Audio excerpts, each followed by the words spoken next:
Hari ni hari baru pukul 10 ni job. Job pertama ni makanan pergi ke Pembaru penuh ramai. Jalan ni lah dulu. Order kedua pergi ke masuk KL juga. Sama jalan ni. Jomlah. Hantar makanan kat Menara Tabung Haji ni, Tabung Haji TH Perdana. Ni kat Coket. Maju Junction. Lepas tu kita pergi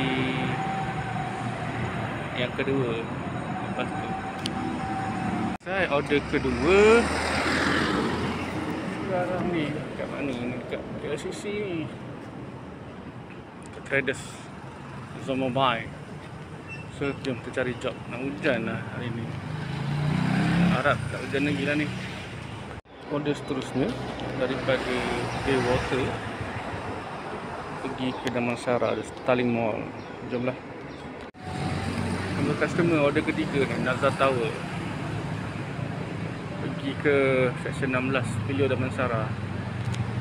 Dah dapat dah. Order keempat.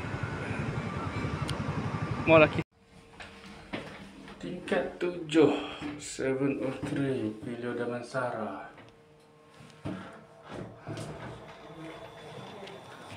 703.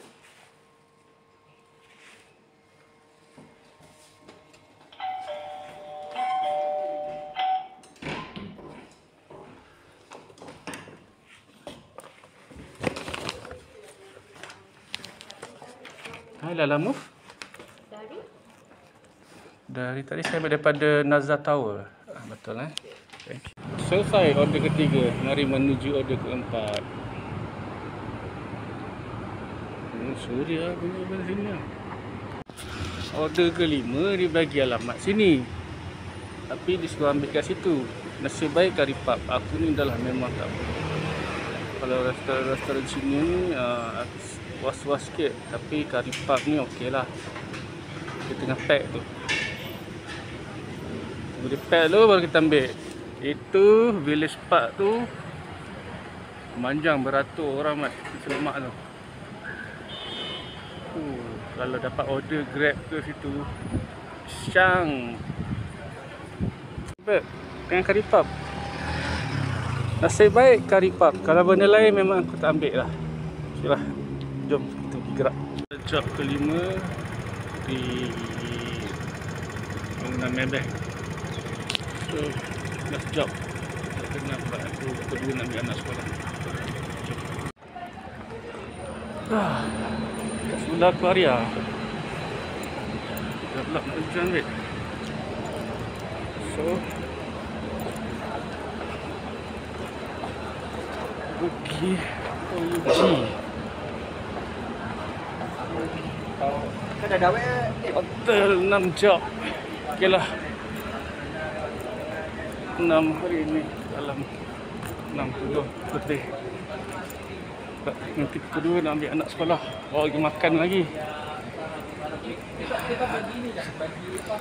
Mari kita drop off last order. Okey.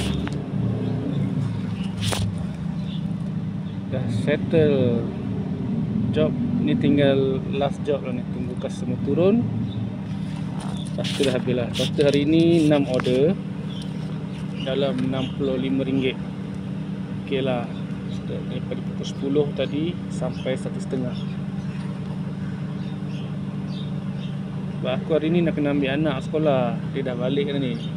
So dah dekat dengan sekolah je. Sekejap lagi apa, kan lambat ambil yang susah pula kan. So itu saja untuk hari ni. Total semua 6 order, RM65. Assalamualaikum.